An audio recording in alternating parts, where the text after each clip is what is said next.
All right. It is 4:58. I know I'm a little early, but so be it. Hello, Miss Stacy. I see you here in my Zoom room. I know more people will join us as they need to. So, Hello, how are you today? doing good, except for this snow that keeps falling. I'm an, jeez. I wasn't ready. I wasn't ready for Well, this. then So, blow it over here to South Carolina, ooh, please. is it hot there already? Well, yesterday it was 70, today's 50. It's like that all the time here. You don't know what it is. I think that's the weather in general. Like, Yeah, Mother Earth is like, look here, I don't know what's going on, but we're gonna screw up your day either way. So, exactly. but I do miss the South. I will say I do. My Yeah. selection of pimento cheese is considerably smaller. So, Yeah. well, let's just get started. If there's Okay. anybody that's going to join us, and either they will or they won't, doesn't matter to me. We are going to have us a good time. So, let's do question 83. When a seller accepts an offer, the mutual agreement between parties is called what? A, mutual assent, B, consideration, C, lawful purpose, or D, legal capacity. Got any clues? Do, do, do, do, do, do, do. Now, I'm thinking that what I love about this is all of these are options, but they aren't necessarily good options. Like, I think you all already know that the answer is going to be mutual assent, which could also be called mutual agreement. Right? Mutual agreement, mutual assent. I mean, either way. And the big thing is we want to remember that that mutual agreement means that somebody has signed. So all parties have signed and all parties have been notified. Now, in the case of real estate, notifying a party is as good as you could just tell their agent that. But yeah, we've got to make sure that you have real and true consent going into this. So it's going to be mutual assent or mutual agreement. All right. F4, and of course, if you have questions, if you're watching via YouTube, you can put them in the chat. If you're in my Zoom room, you can ask, but let's keep on going. Number 84. Which of the following would not be covered by a standard owner's title policy? Which of the following would not be covered by a standard owner titles policy? Which, y'all, I'm so close to being done. Wait, no, I did. I just put up a new video about this. There's a new video on my YouTube page. It's like one of those Reddit stories, and it's a story about somebody losing title to their home and insurance and title insurance. So if you're somebody who's been struggling with this concept, go watch the new video. It's my latest video on YouTube. But which of the following would not be covered under a standard owner's insurance policy? Remember, there are two policies in title insurance. There's one for the owner, and I guess I should have done this. So there's one for the owner right here, and then there's one for the lender if there is a lender. That says lender, you just can't tell. Depending on your state, depends on who's paying for what. But either way, hey, Tricks, I see you there. So we got two policies. There's standard policy, and then there's also what's called the enhanced policy. But this says standard. So A, unrecorded easements discoverable by survey. B, undisclosed heirs claiming ownership. C, errors in recorded documents. Or D, forged deed in the chain of title. Ooh, this is a good one, y'all. What do you think the answer is? What are you thinking? Does anybody have a guess? Hmm? Does anybody have a guess? I know y'all have to. It's like a Lifetime movie. Oh, good Tricks. I love that you loved it. I love that you loved it. I'm working on some more as we speak. I've got more stories coming your way because I just think it's a good way to learn. But does anybody have a chance? Hey, MacDeal, how you doing? And hey, Anita. So, okay, we got 1A. We got one person that says unrecorded easements discoverable by survey. Now, there's not a lot of answers getting thrown out here. So my question is, do we need a review on what this insurance is, this title insurance? Because it is so very important. It is so very important that you understand the I'm trying to say like everything that's going on when it comes. Yes, please. Okay, we can do this. We can do that. Hold the for horses. Let me pull up my slides here. Where are my slides? Do I have my slides open? They're not open. Give me a second. Let me find them. And let's do a little mini lesson on title insurance. Oh, here it is, full slides. Actually, these are my old slides, but we'll take them. Sorry, it's making you all sick. I know I've got to scroll through everything. I'm sorry. I know. Okay, title insurance. That is gonna be here in this chapter. I'm sorry, I have to scroll.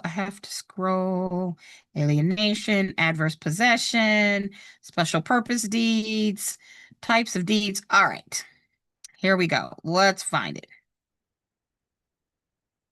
All right. So the idea behind title insurance is this idea that if you are the purchaser, that's the borrower.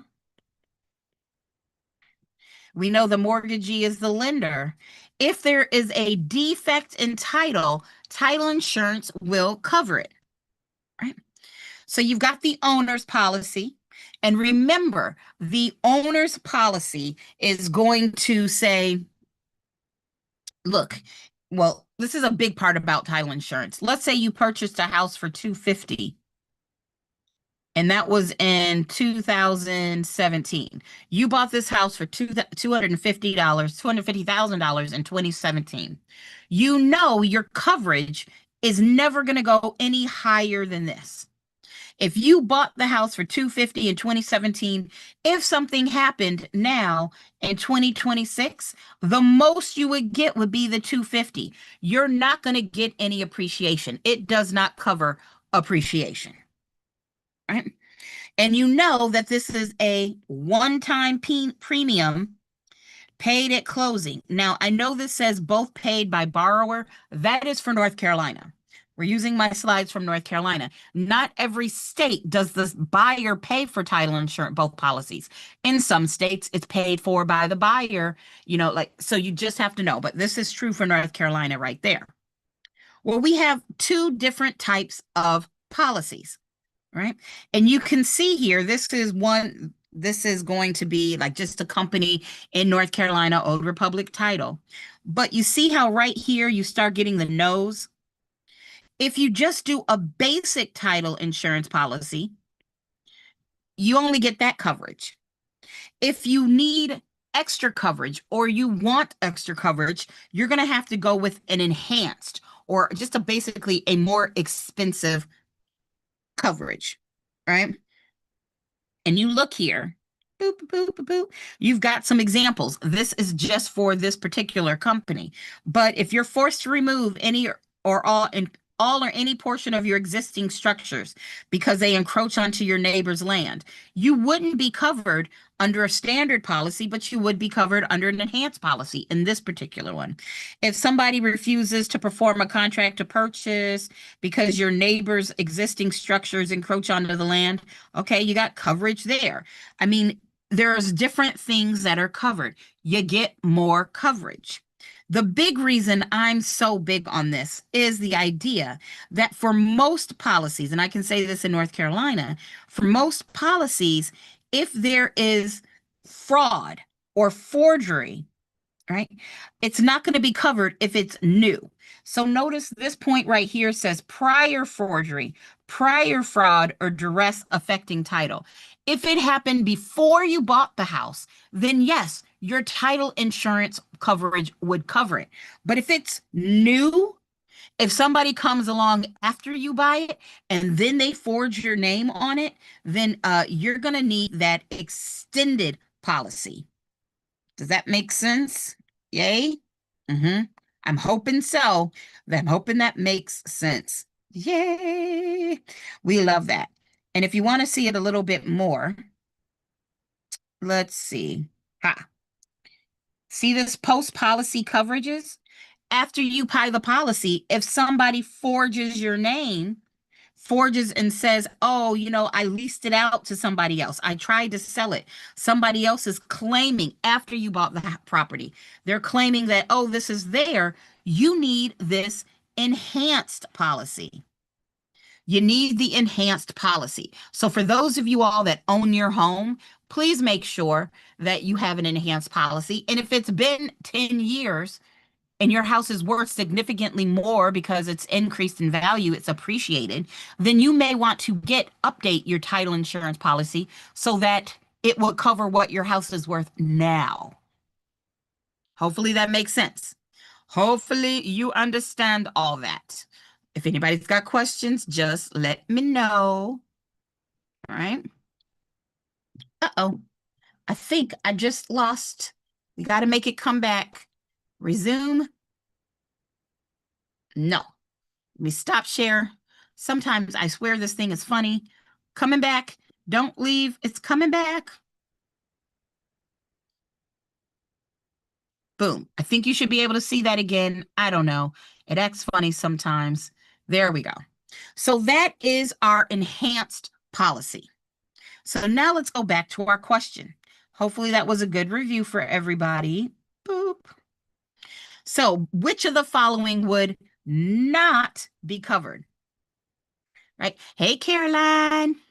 So which of the following would not be covered?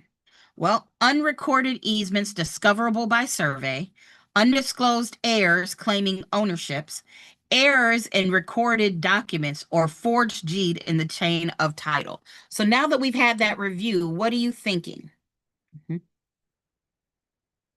Now, I'll tell you, our answer is actually this, A. If you get a standard policy and you don't get a survey, because if you get a survey, you would have fixed the problem, right? Your memory cards are full. I understand. Y'all, my memory card is full too. If you get a standard policy and you don't get a survey, if they find out, oh, there was an easement that would have been discovered by a survey, since you chose not to get one, the standard owner policy is not going to help you. They're like, peace out, homies. Good luck to you. So it's one of these things where you want to get a survey if you're only getting a standard policy. If you were to get an enhanced policy, it would cover that. So a standard policy, yes, would cover this. Yes, it would cover that. Yes, it would cover that. But no, it won't cover A. And now we've had a little lesson on title insurance. All right, good. Let's move on to 85. A property's assessed value is $240,000. The tax rate is 35 mils. What is the annual property tax? Great. We know how to do this. It says mils, and when we see mil, we can think 1000. So you need to divide something. Right? Divide something by 1,000. I like to divide the assessed value. So if I'm going to do this, I'm going to take the $240,000 divided by 1,000. Now, even I can do this math. There are 240,000s and 240,000. So I'm going to say 240 times 35. And 240 times 35 gives me $8,400. Boom. That's our final answer, B.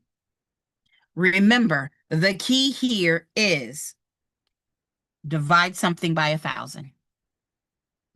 These are great problems. If you get this on the exam, you should be like, yes, I know how to do mills because I just know to divide something by 1,000 and then multiply. Easy peasy math. And I see that y'all got that right in my different chats. I'm proud of you. I'm proud. I'm proud of you. I'm proud. Okay. 86.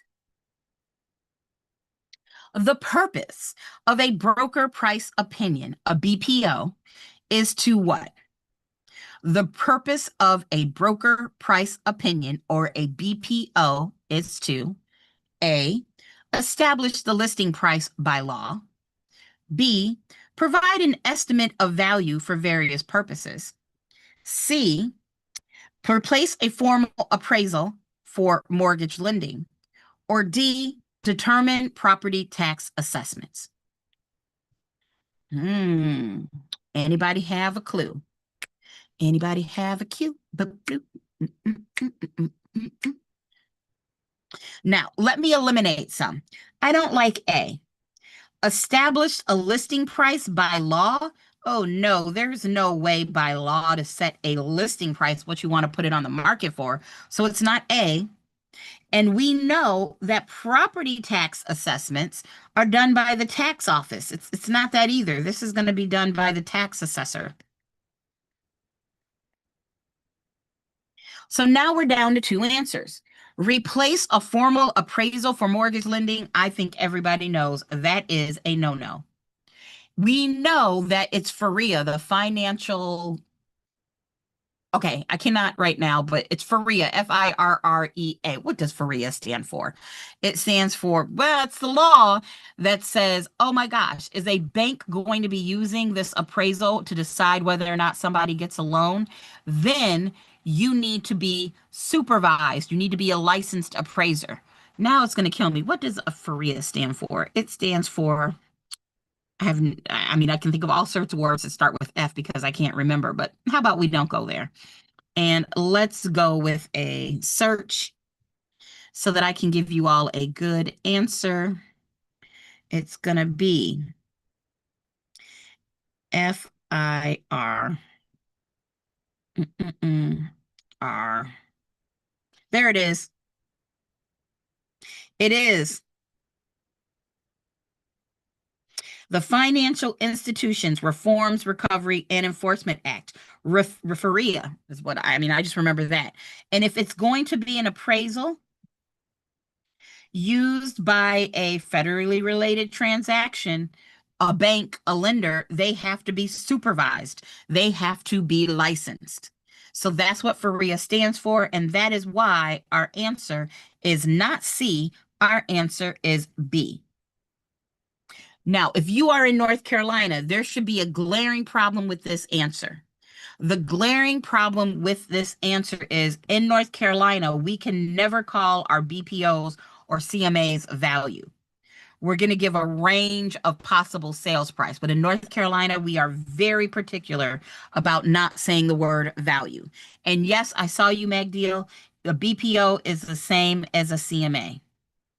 And remember, if you're in North Carolina, you can't do a CMA or a BPO for money unless you're a full broker. So there's that. All right. Again, if you have questions, just drop them. Drop them in the chat. Boom, boom. Question 87. Which party typically pays for an owner's title insurance party? Which party typically pays for the owner's title insurance policy? Now, I will tell you right now, this question is going to be, it's going to matter for those of you all that are in a state where you have a state question, you have state questions and you have national questions. You need to know which section this question is in. That says section. Is this question in? Because if it's in your state-specific questions, then you should know in your state what's the custom. So I know in North Carolina, the custom is for the buyer, but that's not true for every state. If this is in the national section, which is what I asked AI to create, I know my answer is going to be determined by contract negotiation or local custom because it's national. This was a national selection of questions. But MacDeal and Anita, you are not wrong for North Carolina. For North Carolina, yes, the answer would be C. But this is a national question, so we're going to go with A. Does that make sense to everybody? So you can call it estimated. So Tricks, other states, I saw what you just put there. We're going backwards. Other states are going to be particular about other things. I've not run into a state that is so particular about not calling a CMA a report of value or BPO. Other states, it seems to be fine, but North Carolina is real particular about that. So I'd have you check with your state. So you can call it an estimated sales price. I mean, that would be fine for anybody. That would be fine.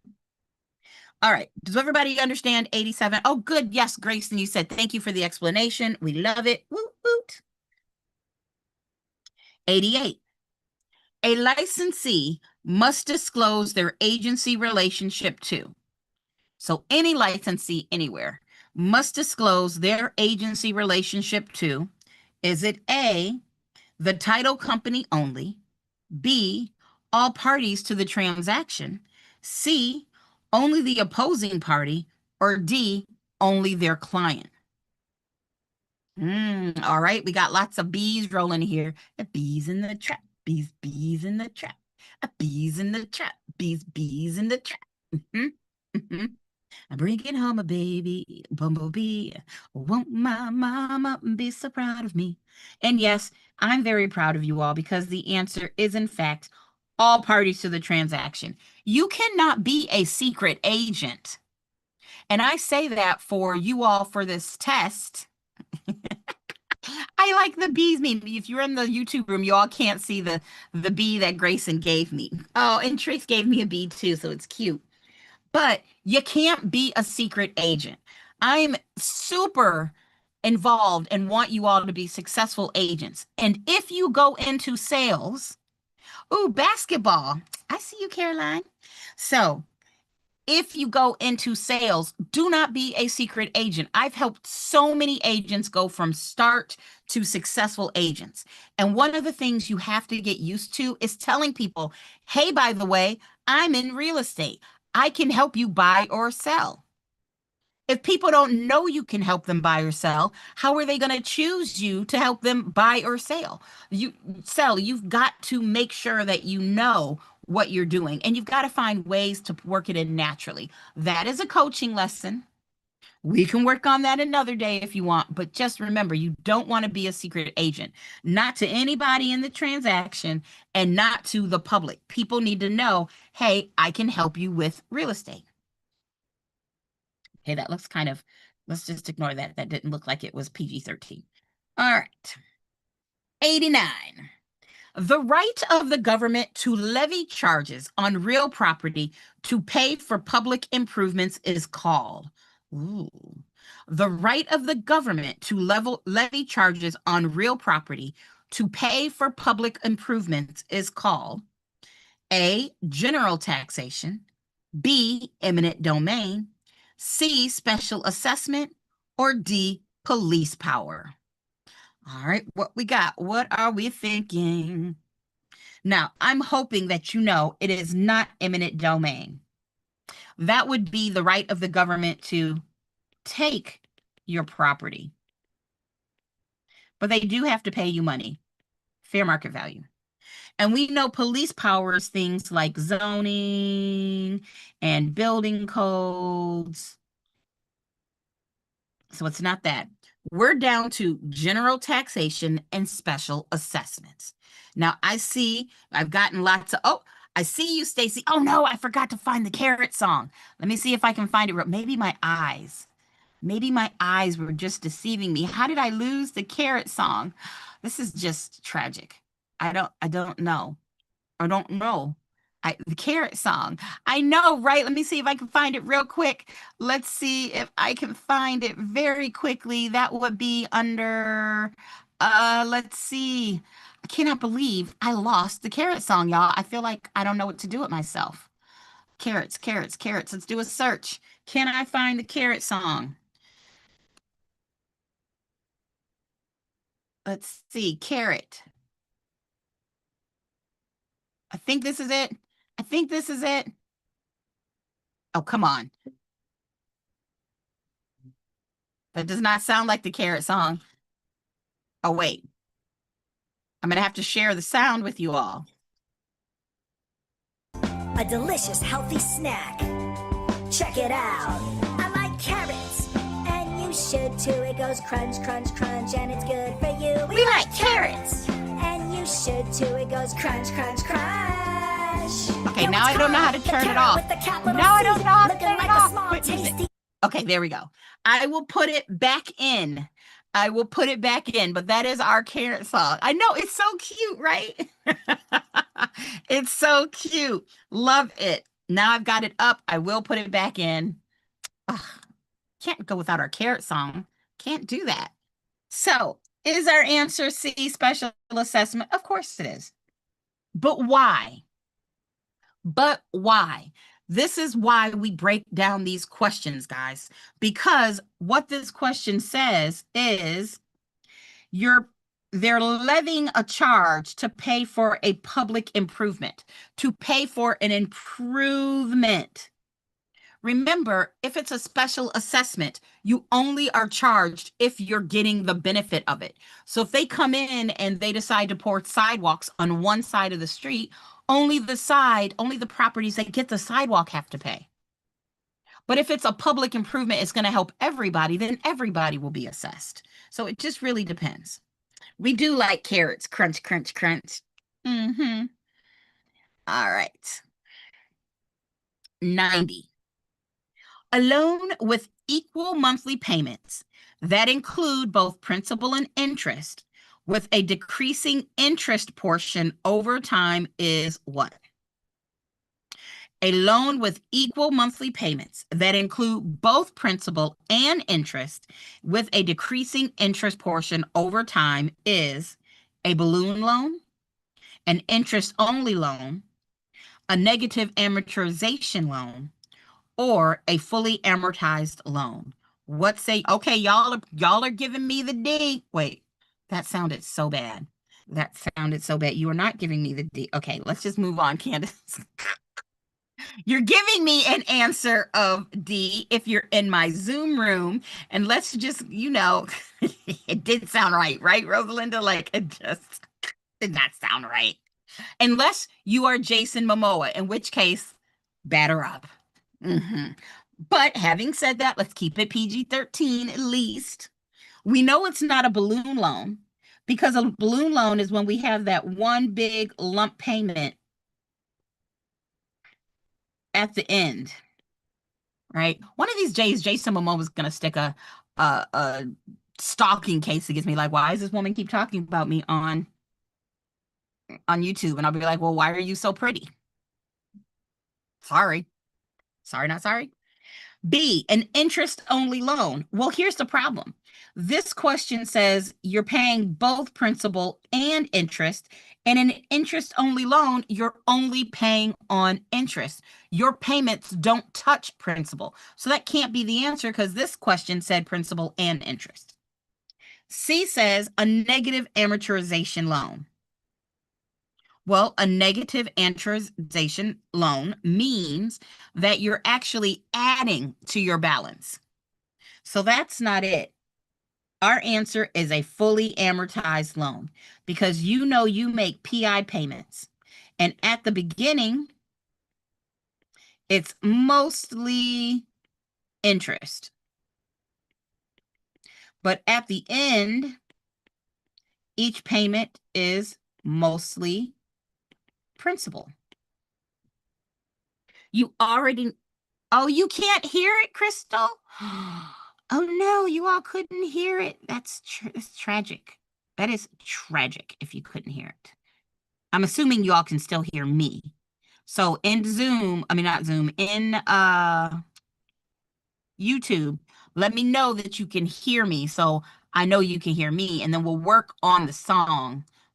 We'll work on the song part. So yes, in Zoom, I know y'all can hear me, but just the YouTube, I want to make sure that you all can hear the song because y'all missed out on Carrots. I mean, you just missed out on the Carrot song. That's all there is to it. All right, moving on. Question 91. Which disclosure is required under federal law when selling residential property constructed before 1978? I mean, Grayson was on it. She knew this answer. Oh, good, Caroline. You can hear me. Good, good, good. We'll work on you all being able to hear the music again. All right. I know there's a little bit of a delay. And so my YouTube people, you got to get the answer right because everybody in my Zoom room got the answer right. So for YouTube, I know there's a delay. Which disclosure is required under federal law when selling residential property constructed before 1978? Y'all in the YouTube, they have thrown the gauntlet. Caroline said D. What else are we thinking on the YouTube? Is the answer D? That's what Caroline said. I'm not going to tell y'all what the Zoom room said. Anybody? All right, we got D's, we got D's, we got D's. All right, every group is a winner. Winner, chicken dinner. Yes, it is lead-based paint disclosure. Woo, woo. Now, we know it's lead-based paint. You do a little dance, do a little dance, do a little dance. I see you, Rosalinda, doing a little dance. We love it. Oh, and Trix is giving me the best. We got D's, we got D's, we got D's. And then Trixie knows that I like to say nuts. It's D's, nuts. I love that I'm just doing this for myself so I can make these PG-13 comments. Right. I did say you're giving me the D. All right, back to this. You know you're going to need to know about asbestos for the test. We know asbestos causes lung and sometimes stomach cancer, and it's all about when it's friable. When it can be, breathed in, that's when it's going to be a problem. Mold is an issue. Different states treat it different ways, but I will tell you, if you've got mold, you've got a moisture problem, that needs to be taken care of. And radon, we know it is odorless. And obviously it's invisible, and it causes lung cancer. Right? It seeps up through the ground, and it's the only naturally occurring radioactive gas. So always good to remember our environmental hazards. All right. Question 92. Oh, let me roll back for a second. This lead-based paint disclosure, make sure when you all are studying for your licensing exams and your classroom exams, but your licensing exams, you need to make sure you know what the exemptions are. In the last couple of years, I've noticed that people are coming back and saying they're asking a lot about these exemptions. Make sure you know what the exemptions are to the lead-based paint addendum. If we need to go over it, you just let me know and we will. I can show you the slide, but make sure you're studying that. And 92. The effective date of a contract is typically what? Now, we're assuming that we're talking about real estate contracts. And I talked about this earlier today. The effective date of a real estate contract, like when are you under contract? Oh, good, you can hear it now and the song. Yay, good, Crystal, I see ya.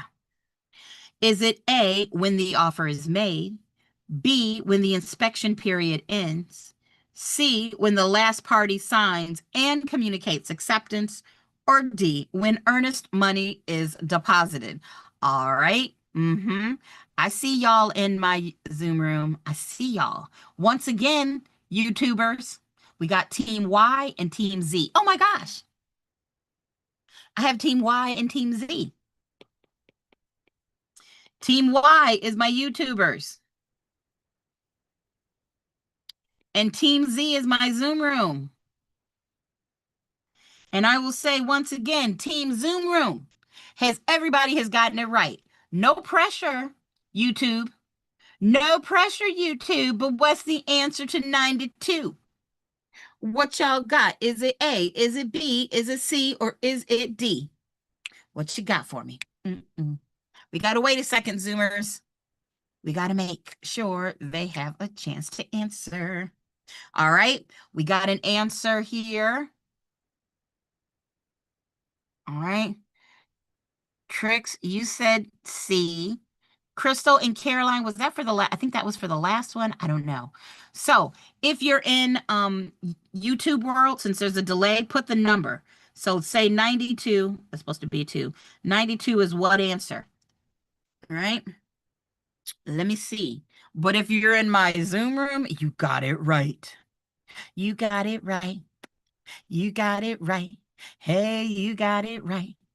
Do a little dance, do a little dance. Now, I'm going to assume that Trix, you got it right. And I don't know if Caroline and Crystal did, but our answer most definitely is C, when the last party signs and communicates acceptance. Hey, there we go. Maribel got it right. Trix got it right. Hey, Maribel. Caroline got it right. That means we got it right, y'all. Y'all know. You know. You know that was the answer. It's not good enough that you sign. We have to, the last party needs to sign and it needs to be communicated to the other side. Love it, guys. You all are rocking today. 93. An easement that benefits the owner personally rather than the land is called what? Ooh. An easement that benefits the owner personally rather than the land is called what? Is it an easement by necessity, an appurtenant easement, an easement in gross, or a prescriptive easement? Oh my gosh, that's the cutest little carrots. I see it. 93. Oh, that's so cute. So we do have the cutest little meme. You all can't see it in my YouTube, but we got C's. We got C's. We got C's. And we know that. C is for cookie. That's good enough for me. Yeah, we know that. So, C. I know, cookies. Cookies do sound good right now. Maybe because I haven't eaten today. I really need to do better with my life. But yes, our answer indeed is C. Our answer is C, but I think it is important in this one. Do a little dance, do a little dance. I see y'all. Let's talk about why the answer is C. Let's make sure we're good. Well, an easement by necessity is usually going to be when land is landlocked. When you've got a parcel of land that is landlocked, you get the part of your bundle rights is the right to use. So they would grant you an easement out of necessity. That is helping the land. So the piece of land has access to a public right of way. That's not really benefiting the owner so much as the land, because that easement would go with the land. It's not an appurtenant easement, because we know if we have an appurtenant easement, if this is the road, then this would be the dominant tenement, and this would be the servient tenement. So the owner, again, it's about this piece of land right here. This piece of land needs to cross the secondary piece of land. It's about benefiting this dominant tenement. So it's not a pertinent easement. And a prescriptive easement just talks about how the easement was formed. It doesn't necessarily talk about the benefit of it. It's prescriptive easement is about how it's formed. So our answer is an easement in gross, because if this wasn't a road, let's say this was water, that's water now, y'all. I could give an individual the right to cross my land to get to the water. That is benefiting the individual, not a piece of land. All right. Let's see. What's next? Oh, 94. Hello. In the income approach to value, which expenses are not deducted from effective gross income. Ooh. And the income approach to value, which expenses are not deducted from effective gross income. So that means 3 are deducted and 1 is not. One of these things is not like the other. How do we figure out which one it is? One of these things is not like the other. Now, good job, Zoomy Room. Good job, Zoomy Room. I almost feel like y'all are ready for your exam. In both my weekend classes and my night classes, y'all are getting these answers right now. Y'all trying to pass this class the first time. I see you. I see y'all. And I see y'all in the Zoom room telling me this answer is B, debt service payments. That is our answer. I will come back to that, Maribel, in a second. I will come back to what you just said in a moment. Right? The answer is debt service payments. Why? Because we know that if you take NOI and you divide it by a cap rate, you get value. And because value should not be based on who owns it, the debt service payments can't be included. Because if you've got 2 properties, both apartment complexes across the street from each other, the exact same properties, except one, the owner has a loan, and the other one, the owner doesn't, whether that owner has a loan or not should have nothing to do with value.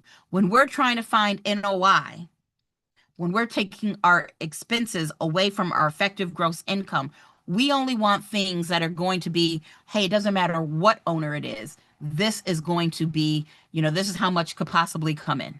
So that's why. Now, I want to go back and just what Maribel asked. She asked me, isn't an easement in gross the utility company services? And yes, an easement in gross can be commercial, which is like your utility companies. That's a L-I-T-Y. Utility, sure, I can spell. And then there's personal easements in gross. We got utility and we got personal easements in gross. Does that make sense? So the answer is C. Remember, when it comes to easements, do I have it open? Let's see. Boom, boom, boom, boom. Because this is important. I want to make sure we understand. Let's just go to the full slide. Sorry, guys. Those are your estates. Let me find my easements.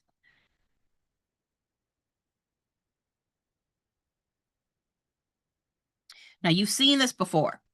These are your encumbrances.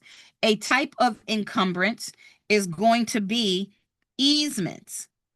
And there's 2 types of easements. It could either be a pertinent or it could be an easement in gross. And oh, look, if it's an easement in gross, it could be, stop that. It could be commercial. You're not going to, right? Or it could be personal. So yes, that was a great comment, Maribel, but you want to, it isn't that you're wrong. Easements in gross can be utility easements, but those are going to be your commercial easements in gross. You can also have a personal easement in gross. Also remember, an appurtenant easement has 2 Ps, and that means there's 2 properties. If there's only 1 property involved, it will be the easement in gross. So there you go. Can you take a picture? Sure. Rosalind, you can take a picture. You are more than welcome to take a picture. It is designed to help you all. So I'll give her a second to take it. Got it. Good. Look, I want you all, when you're confused, I want you to ask those questions. That's what it's here for. That's why I'm here. It's a workshop. You all could look at this and be like, Candace, I don't know what lis pendens is. And that's what you're supposed to do. You're supposed to be here to ask the questions, to get the answers so you can pass this test. All right. back to our questions. Boop-a-doop-a-doop pop. 95, a good year to graduate from high school, might I say. A buyer who assumes an existing mortgage. A buyer who assumes, keyword here, they're assuming an existing mortgage. Is it A, cannot take subject to the mortgage, B, becomes personally liable for the existing debt, C, creates a new loan with the original lender, or D, receives a release from the original borrower? Now, this is a good question. What are you thinking? If you assume the loan, okay? In my Zoom room, I got two different answers. In the Zoom room, I got 1B and 1D. All right. Now we got, all right. We got a D, we got a B, we got a B, we got a B. Nope. We got two more Bs. No, just one more. Okay, there we go. Another B. Cool.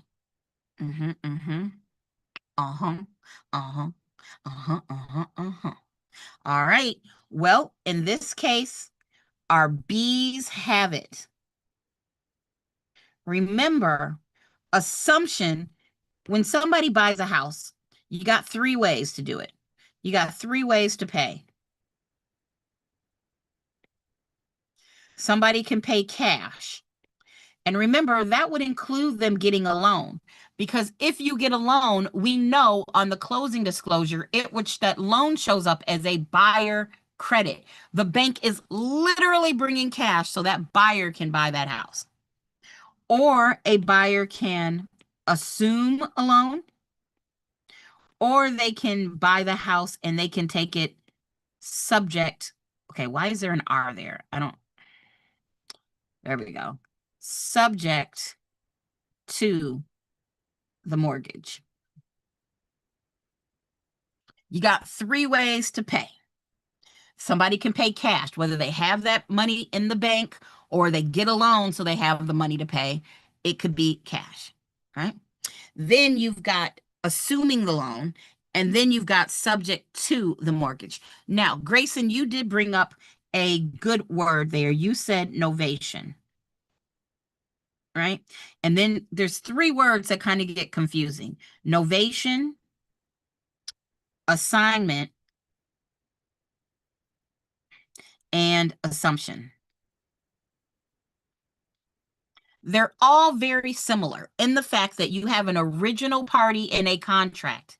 And all three of these say one of those original parties is getting involved. There's a new player in town.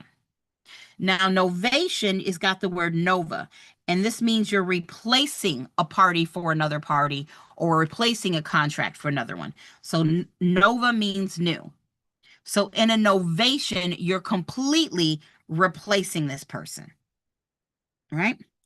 And an assignment, you might, just in general, if you generally assign, there's still going to be some connection.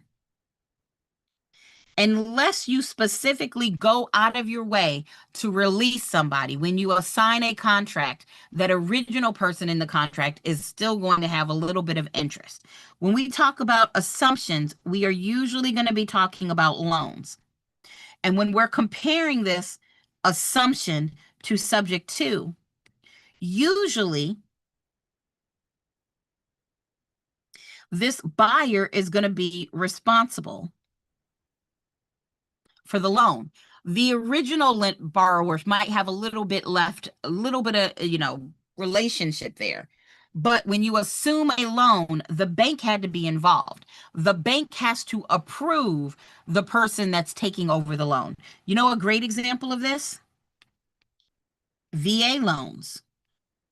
We know VA loans are assumable. It doesn't even have to be a veteran who assumes that loan. But in order for that assumption to happen, the bank still needs to approve. And guess what, vet? your eligibility doesn't get released until that person pays off the loan. So there's still a little bit of connection between the vet and that original loan. But the new borrower is going to take responsibility here, making our answer B, not D. If it was D, we'd be talking about a novation probably. All right.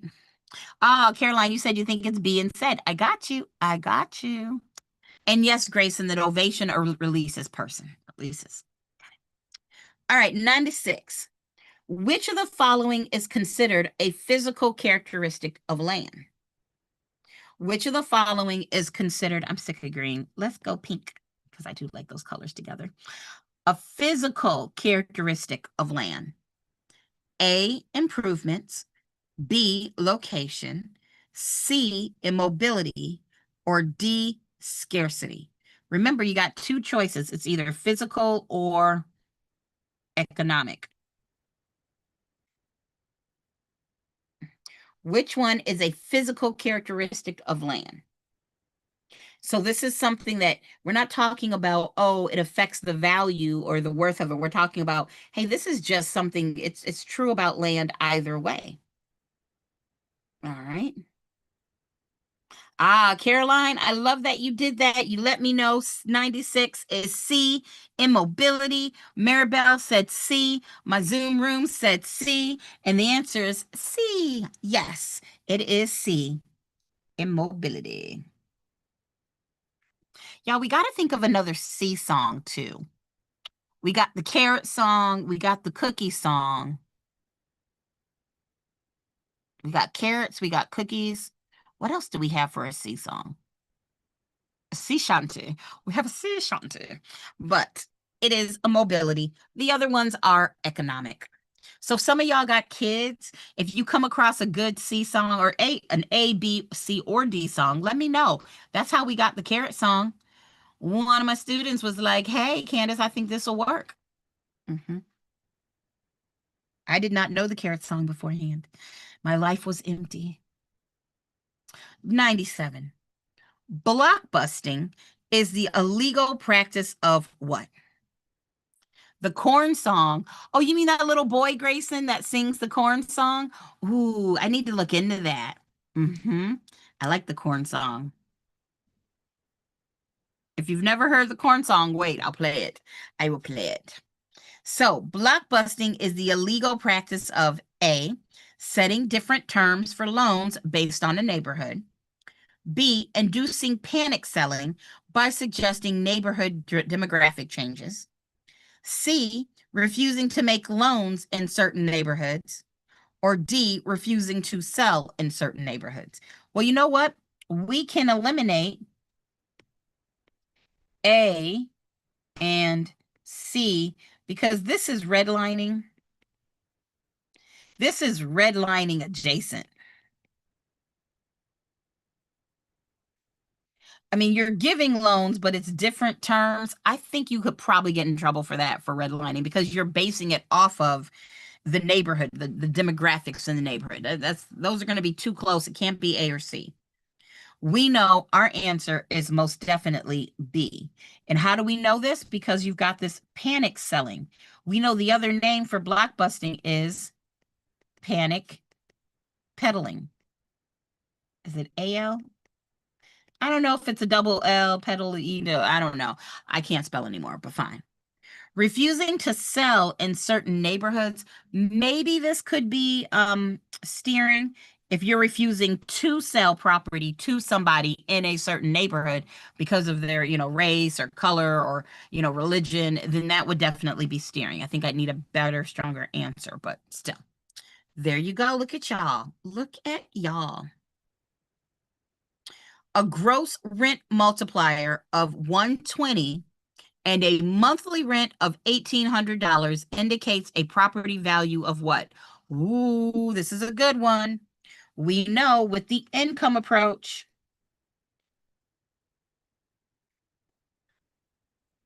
we got three options.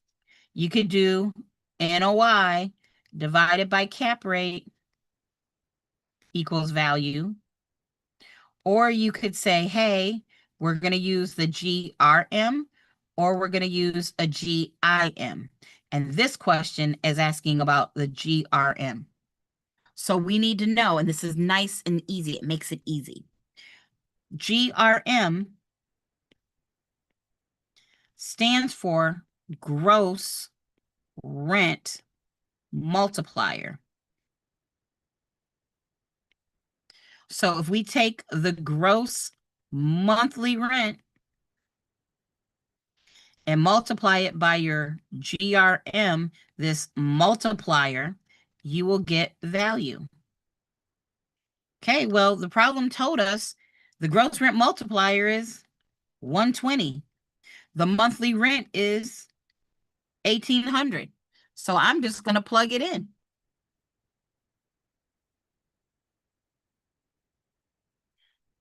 That is 216,000. Whoop, whoop, A. Again, if you can memorize that, this is an easy peasy math problem. Now, just because if this problem had said it's a GIM, this number would probably be lower. And you'd be doing annual income. So let's say the gross rent multiplier was 15. All right. Let's say the gross rent multiplier was 15 and it makes $1,800 a month. I mean, you would just take the 1,800 and you multiply it by 12 and then you multiply by 15, which would give you 1,800 times 12 times 15. That gives me 324,000. It's not what it said, but I just wanted to show you. GRM is monthly and GIM is annual income. So bam. The coconut song, you mean she put the lime in the coconut and drank it all up. She put the lime in the coconut and drank it all up. It said, doctor. I do like that song too. I haven't sang the coconut song in a while, Caroline. You're right. So we got the cookie song, we got the carrot song, we got the coconut song. We also have the Chiquita banana song. I'm Chiquita banana and I've come to say bananas have to ripen in a certain way. But is that a B song for banana or C? Where did I get 15? I just made it up. Where did I get 15 for this one? That was just made up because this problem gave us a gross rent multiplier. If they had asked you to use a GIM, they would have had to give you some number. There you go.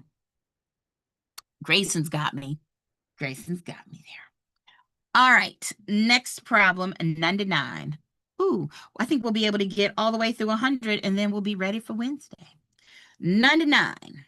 The statute of frauds requires that certain contracts be A, filed in court, B, in writing to be enforceable, C, witnessed by two parties, or D, notarized. Which one? Which one? Which one? All right, everybody in my Zoom room has gotten it right. YouTube, they're throwing it out there saying, can you get it right? Can you get it right? And you get a car, and you get a car, and you get a car. Oh, if I was Oprah, I would do the same thing. What do we think? All right, Caroline says B.